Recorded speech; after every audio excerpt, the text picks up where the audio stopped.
Sebuah video yang menampilkan Kepala Desa Bonder, Kecamatan Praia Barat, Kabupaten Lombok Tengah, Nusa Tenggara Barat, menjadi viral di media sosial.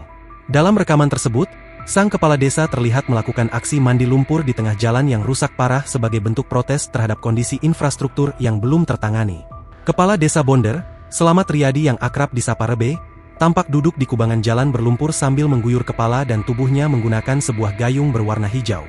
Aksi tidak biasa itu menarik perhatian warganet dan memicu beragam respons publik. Saat dikonfirmasi, Rebe menjelaskan bahwa tindakan tersebut dilakukan secara spontan. Ia mengaku emosional melihat kondisi jalan yang tak kunjung membaik meski telah dilakukan upaya perbaikan sementara oleh pemerintah desa. Aksi kemarin itu spontanitas ya refleks karena sudah 1 minggu kita sudah kerja tambal-tambal ini belum kering digilas. Belum kering digilaskan karena lalu lalang akses mobil yang begitu banyak lalu lintas tinggi karena ini jalan pariwisata. Kata Rebe saat dikonfirmasi, Selasa, 23 Desember 2025. Menurutnya, tingginya intensitas kendaraan yang melintas, terutama kendaraan roda 4, membuat tambalan jalan cepat rusak. Selain itu, kondisi saluran drainase yang tersumbat turut memperparah genangan lumpur di badan jalan.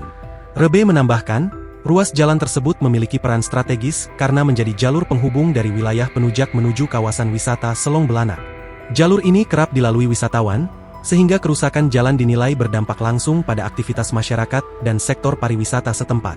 Ia menjelaskan, kondisi jalan dipenuhi lubang dan sangat membahayakan pengguna jalan. Ia mengaku telah berulang kali mengusulkan perbaikan jalan kepada pemerintah daerah, namun hingga kini belum direalisasikan. Download Tribun X sekarang, menghadirkan lokal menjadi Indonesia.